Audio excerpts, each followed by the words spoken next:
이사야 59장 12절 말씀입니다. 이는 우리의 허물이 주의 앞에 심히 많으며 우리의 죄가 우리를 쳐서 증언하오니 이는 우리의 허물이 우리와 함께 있음이니라. 우리의 죄악을 우리가 아나이다. 아멘. 곰같이 부르짖어도 응답이 없고 비둘기같이 슬피 울어도 구원이 없는 이유는 우리에게 있는 허물과 죄 때문이라고 이제 내 입으로 고백을 하기 이르렀습니다. 12절 말씀을 조금 자세히 보면 세 가지를 시인하고 있습니다. 첫 번째는 이 모든 고통과 두려움, 그 어둠 속에 있는 이유는 제일 중요한 것, 우리의 죄로 인함입니다.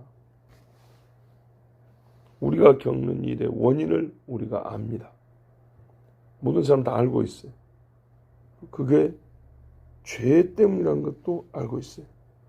남의 죄가 아니고 내 죄라는 것을 다 압니다. 그는 실로 우리의 죄를 지고 그가 자기 죄 때문에 십자가를 진다고 말은 했지만 우리 양심은 안 하니 그가 우리의 죄를 짊어집니다. 우리가 당하는 이 고통과 재난이 바로 우리의 죄가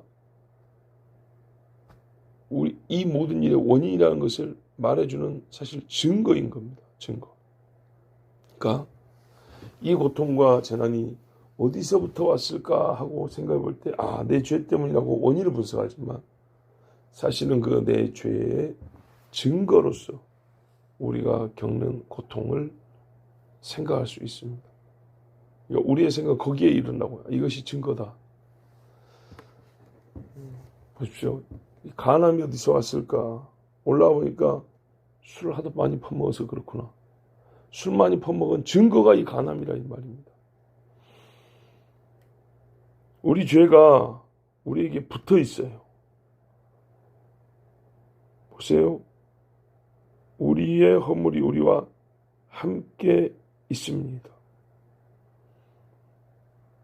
허물이 어디 안 가고 나한테 붙어 있다니까. 그러니까 증거인 거죠. 그래서 우리가 알아요. 하나님 앞에서 나라는 존재가 어떤 존재인지를 내가 압니다. 이거는 죄가 많이 있구나, 죄가 이 고통의 원인이구나로 끝난 게 아니고, 그래서 내가 어떤 인간이 되었냐? 하나님 앞에서의 죄인이다 라는 것을 압니다. 12절 전반부에 이는 우리의 허물이 주의 앞에 심히 많다 그랬습니다. 다윗이 밧세바를 간음하고 우리아를 죽였어요. 분명히 그 사람들에 대한 죄죠. 그걸 부인해서가 아니라 궁극적으로 결국은 모든 죄는 누구에게 돼야 하느냐, 어디서 우리가 판단을 받냐 할 때 하나님 앞이라는 겁니다. 그래서 다윗이 말하면 내가 주께만 범죄하였사오며 이렇게 말합니다. 그러면 우리한테는 잘못 안 했다는 얘기냐? 그걸 부인하는 게 아니고요. 사람은 사람에서 끝나거든. 예.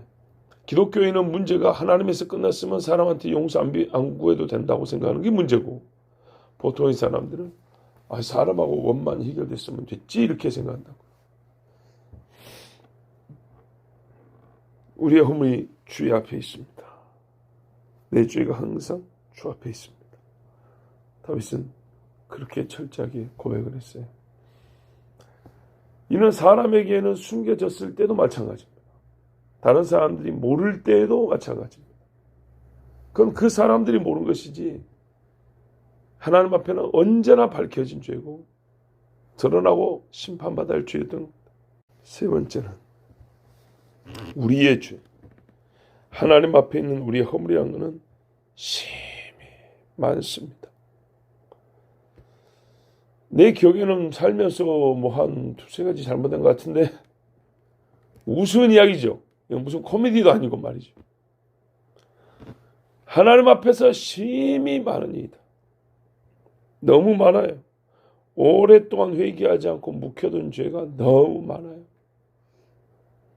모른 척 괜찮은 것이라고 우겨댔던 죄악이 말이죠. 꽉꽉 눌린 채로 산더미같이 쌓여 있습니다. 여러분, 곰팡이 핀 음식이 제 아무리 많은들 먹을 수 있습니까? 못 먹죠. 많으면 말수록 못 먹어요. 오히려 빵이 호박만 한데 그 중에 작은 점만큼 곰팡이가 있으면 그 파내고 먹을 수 있죠. 근데요, 곰팡이로 뒤덮여 있으면 그건 정말 버려야죠. 우리 죄가 너무너무 많아. 어떤 사람들은 믿음이 없어서 회개를 안 해요. 어떤 사람은 너무 믿음이 좋아서 회개한 죄를 또 하고 또 하고, 죄를 회개한 죄를 또 회개하고 또 회개하고 그래요.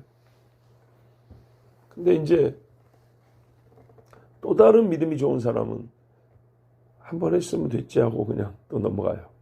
그래서 자꾸 회개하는 사람들 보면 좀 믿음이 없어가지고 자꾸 저런가 보다 그런데 그게 아니고요. 죄가 계속 생각이 나거든요.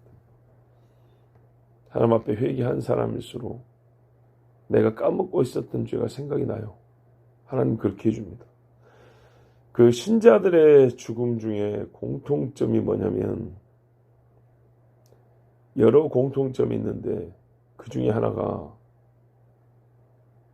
죽기 전에 회개할 기회를 하나님이 주신다는 거예요. 유독 임종이 가까울 때 회개 기도를 많이 해요.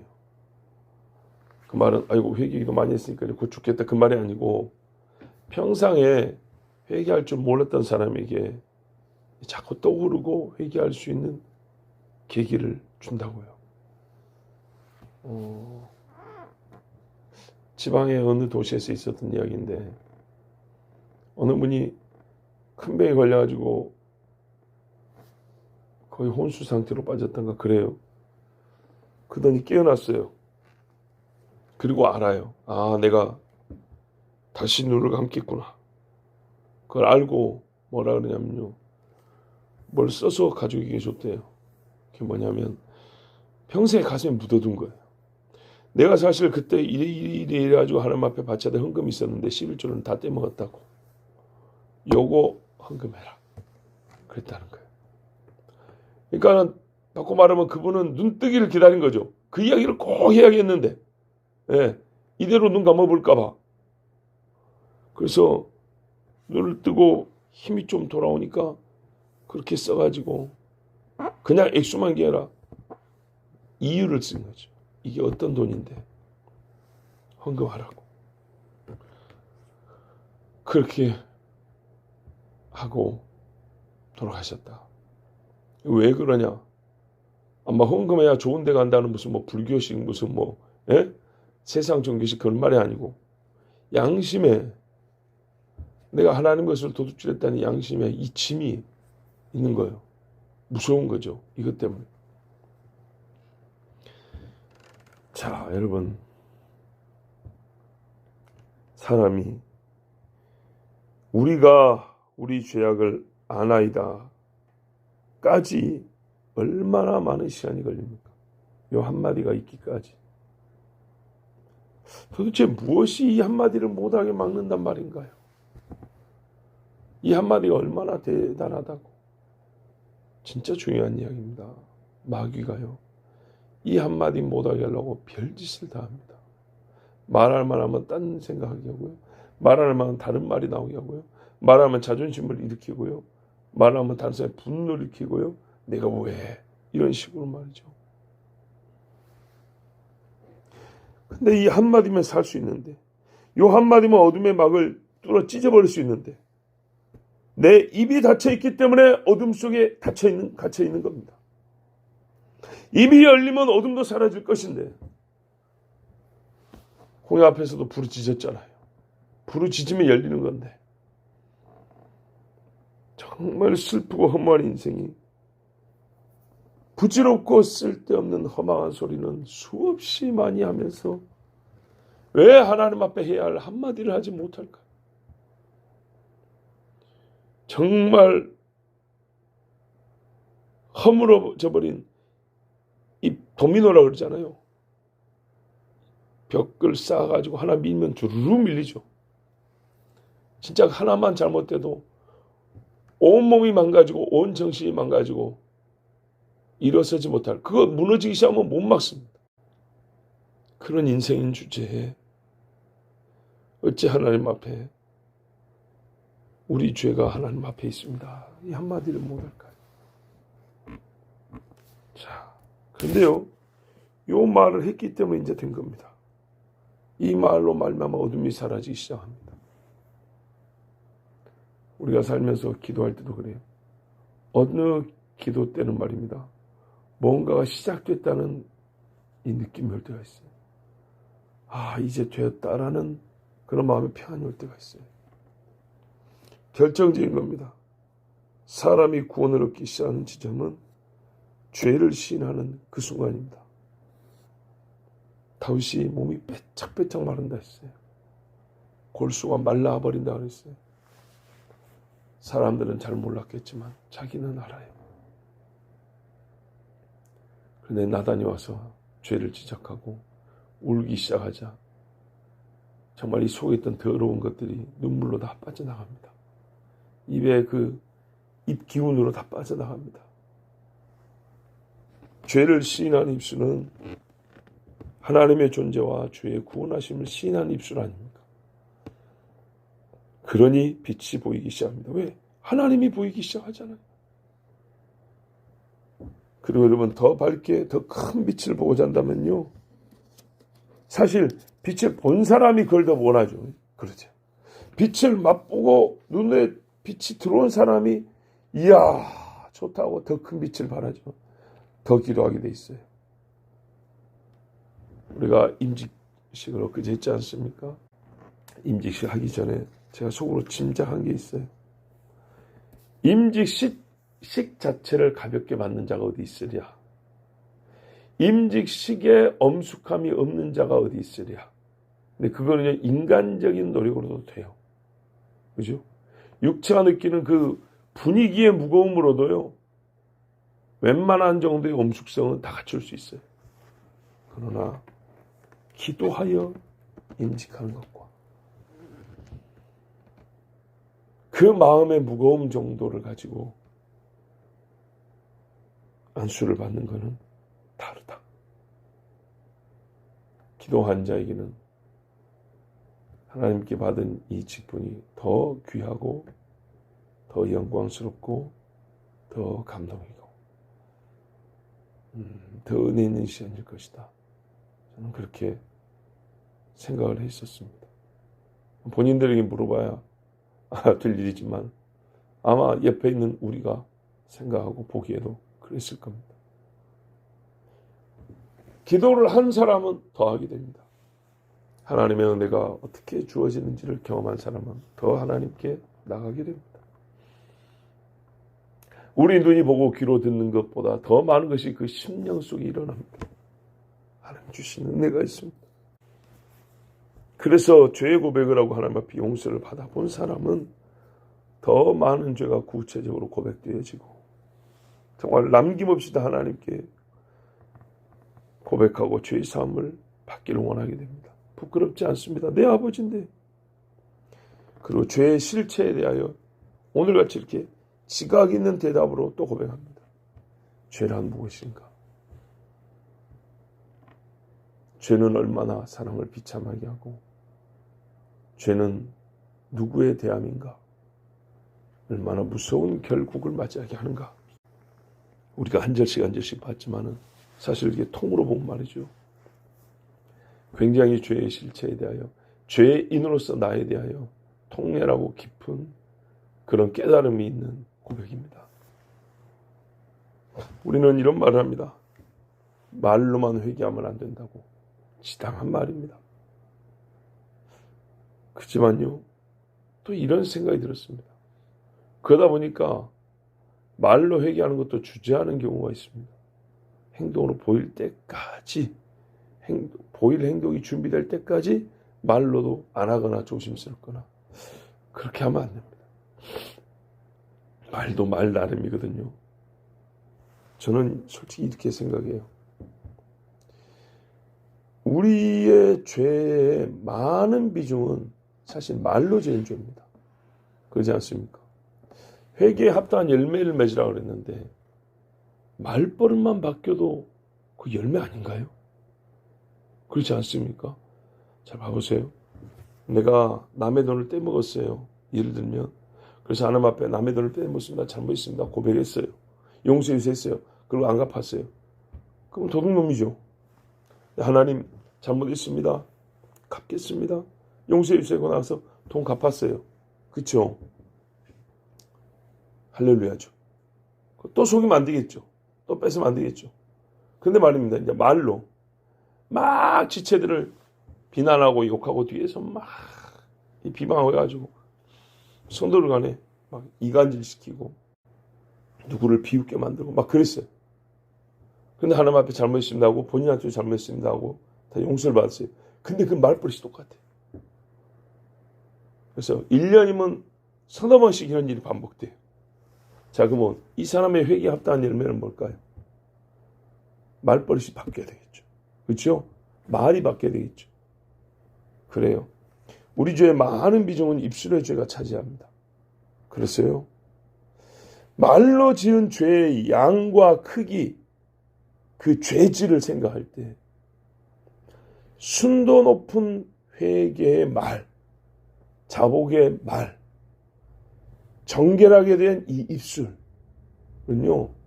그 자체로 회개에 합당한 열매가 되지 않을까라는 생각을 해봅니다. 그렇죠. 말이 달라지거든요. 입술의 죄악을 입술로 회개하고 입술의 말로부터 아름다운 열매를 맺기 시작하는 거. 이거 맞는 거 아닙니까? 예. 저 왜 갑자기 말 이야기로 가냐? 우리가 아나이다. 여기도 보세요. 우리가 아나이다.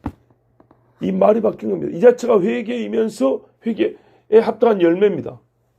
이런 말을 할 줄 아는 입술이 아니었어요. 그죠?